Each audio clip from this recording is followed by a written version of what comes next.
All right, we're back. We're back. Let's see what we can do.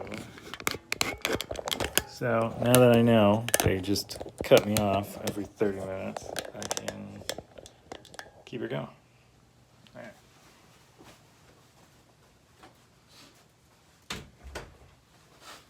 I got no music this time, though. So instead, you're just gonna have to listen to me. Bossa Nova. Actually, no, I'm gonna put some Bossa Nova music on because I love Bossa Nova. Bum bum bum bum bum bum bum.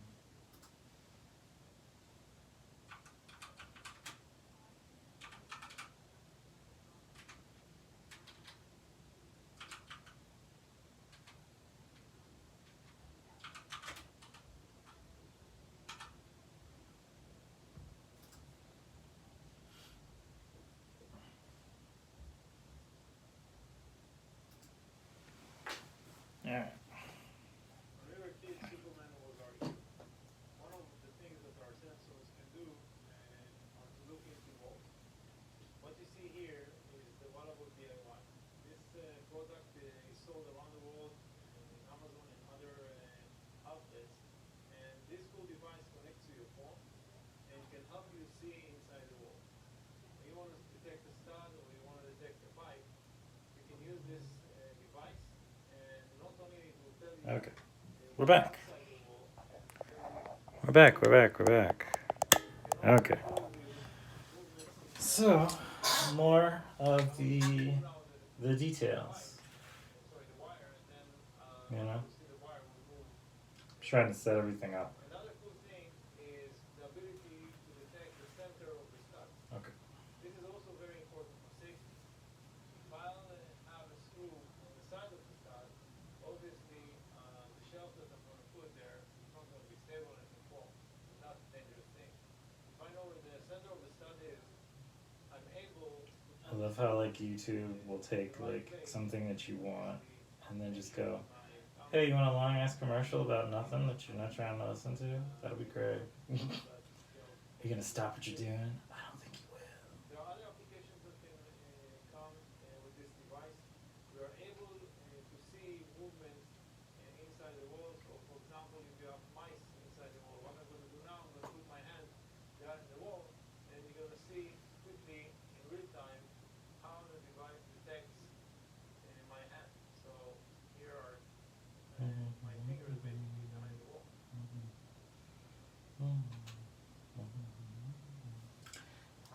To make this music click in, because this commercial is the worst.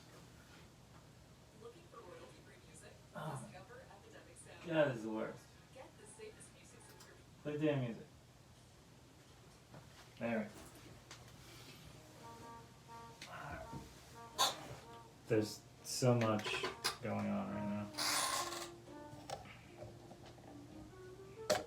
Bring this closer. So now you can see.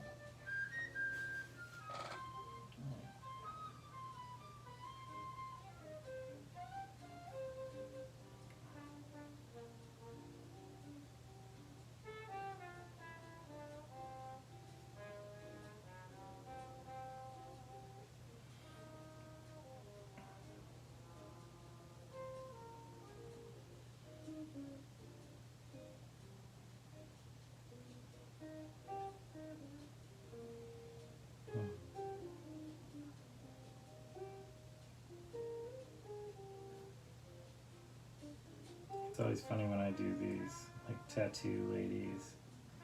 Like I get like the weirdest like responses from people. Don't do any more.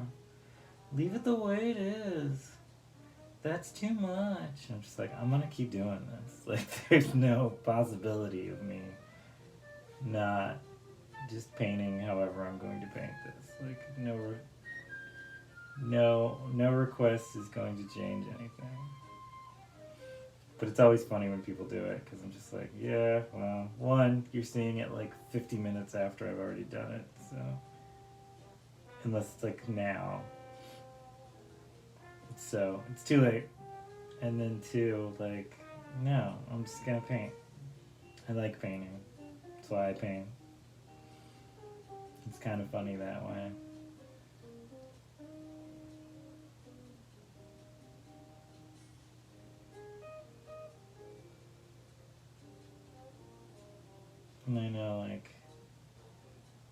some of my more my fans from decades now of seeing me paint would go like, stop making fun of people who say things to you.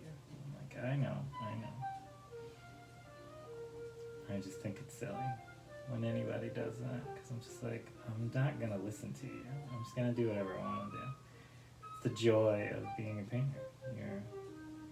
You make worlds, and in those worlds you can do whatever you want. So the cool thing about something like this type of pen, is that you can pretty much just do whatever you want to do. But it's also a pressure type of thing. So as you press down, you get different layers of line work.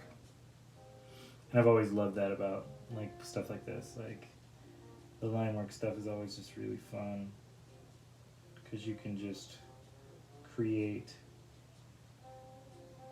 thickness and thinness and all that stuff on how it goes. And I just love that. That to me is one of my favorite things about just artwork in general, is that you can make these textures from all of this, from just pushing down or pushing up. And it's really important. And I love going back and adding whirlpools and stuff, because they just make me happy.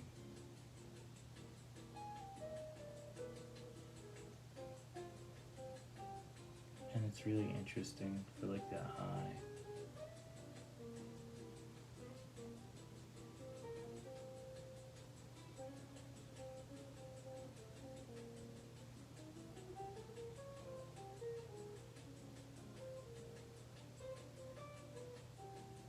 Which is funny, because I remember being a painter earlier in my life, and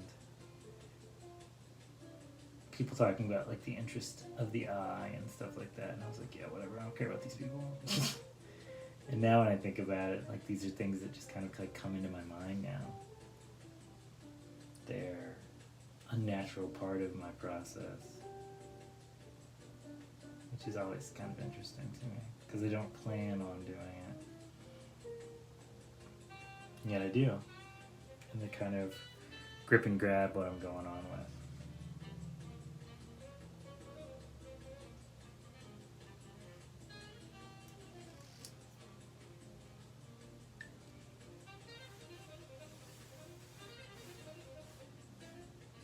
I'm trying to think, what bits and pieces would I really love to add to this?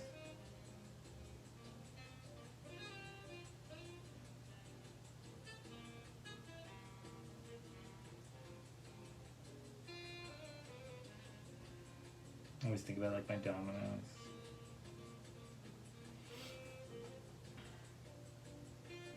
You know?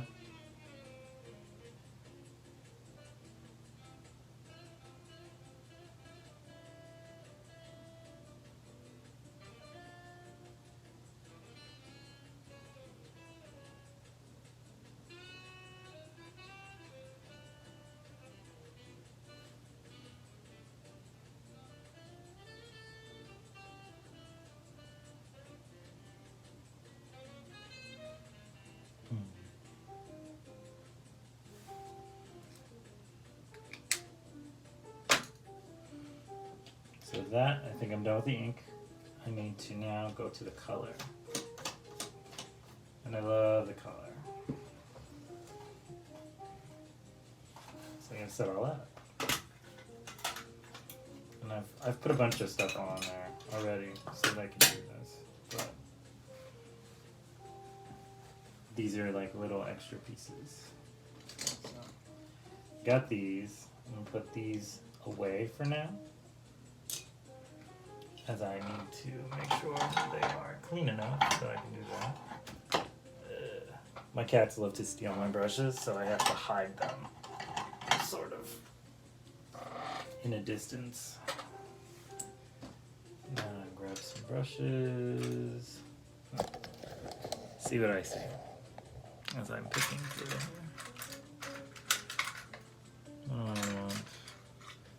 Because I don't really want control. I don't really try to control a lot with color. I like to more kind of just make things. And that's kind of how I ended up with my style.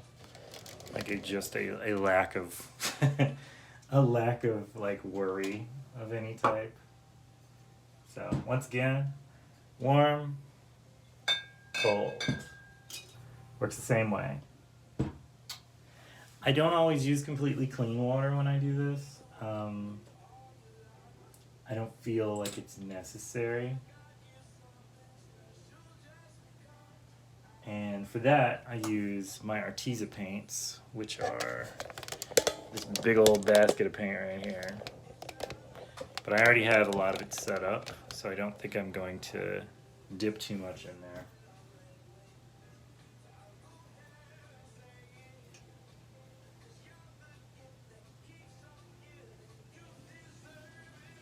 So one of the reasons why I use two different types of ink is because on a very base level, some spread when you go back with them after they're dry.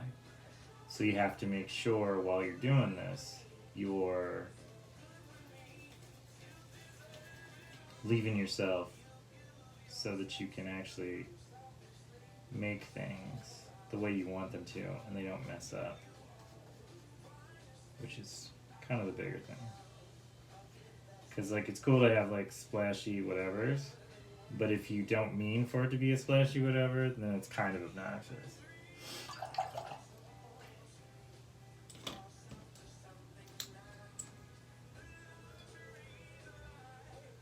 There's nothing worse than like you're trying to like get like a good line going and it's just horrible.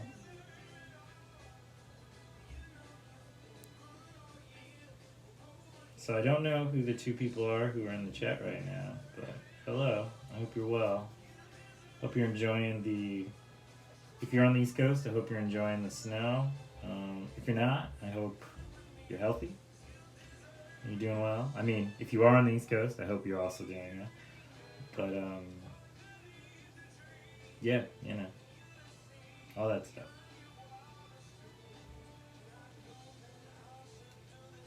So you have any questions, feel free to like throw them up. I'll happily answer to my best of ability. I do have this open, so this is kind of cool. Putting a live chat on. Very cool. What's up, Neraru? How's it going, brother? Let's see.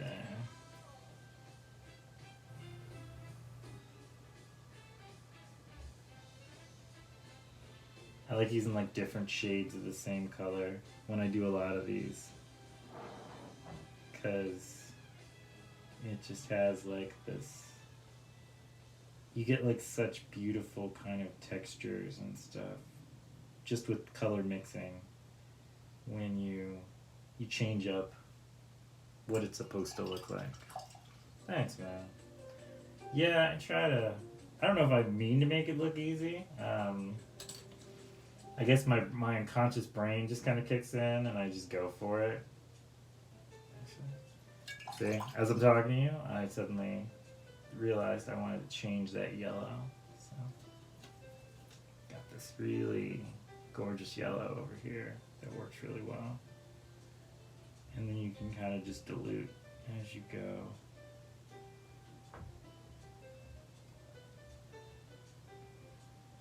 So yeah. But yeah, I kept thinking like Frida Kahlo's body cast type of thing. So I'm so glad you get to see it. So then, yeah. So now I do more kind of an abstract thing where I get all this going on. I love making like the little abstract parts that aren't the same as everything else, because it's just so much fun.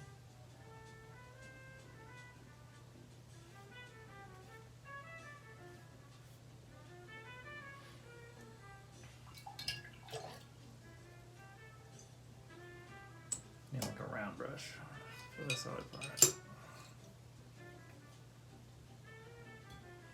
Yeah, these are like super cheap, bro. These blue ones are like the super cheapest brushes I own. But I like the way they do certain things, so I try and use them when I can. They just make me happy. The color from the next stroke kind of pops out when I'm in the middle of. I'm almost like working backwards in a way. Like I'm kind of getting these ideas of what I want it to look like in the end. And then as I paint the first strokes, I try and leave space to go backwards. If that makes sense. And then make the ones that I want to make later. Like it's very much like a multi-brain, random, existing in two places at the same time type of situation, which can be kind of crazy. But I love the madness. I think the madness is kind of one of my favorite parts about a lot of this stuff.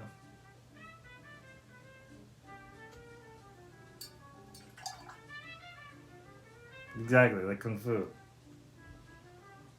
Like your next step is balanced so that you can do the next step.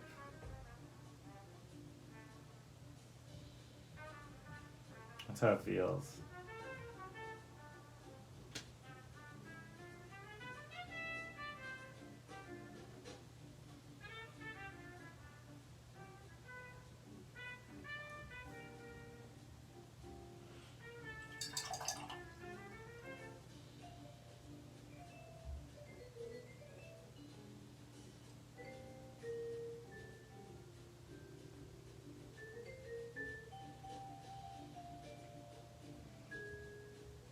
I think the key is to just not have like a complete and utter plan, so that way you're like flexible about all of it.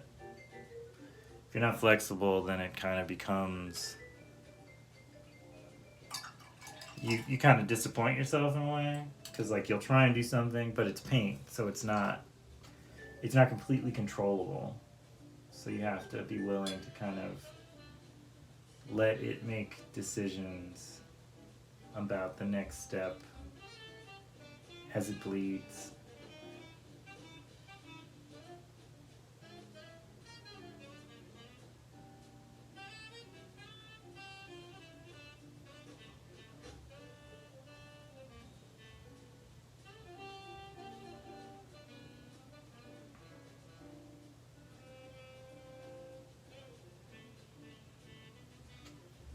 Like sometimes I'll start to do something and then I stop myself and I'm like, maybe I'm not going to do that. Because it changes as it goes. A weird balance of sorts. I love it too. And with that, I think we're done. What do you think? You like it? I like it. Love it. Even better. There we go. I forget that this thing's like weirdly flipped. Yeah, so. I was thinking of doing like a big red stripe, but then I was like, nah.